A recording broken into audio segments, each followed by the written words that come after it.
आज आम्ही गेलो भवानी मातेच्या दर्शनाला. देवीचे दर्शन घेतले आणि मंदिरात थोड्या वेळ निवांत बसलो. छान दर्शन झाले.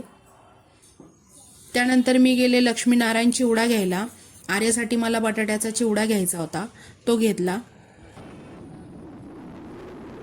नंतर आम्ही गेलो डी-मार्टला. मला थोडं सामान घ्यायचं होतं. गहू, तांदूळ आणि गरम मसाला एवढंच घ्यायचं होतं, बाकी काही घ्यायचं नव्हतं. मग यांना म्हटलं तुम्ही ग्रोसरीतलं सगळं सामान घ्या, तोपर्यंत मी गरम मसाला घेते. मग सगळं आमचं सामान घेऊन झालं. मग आम्ही बाहेर आलो.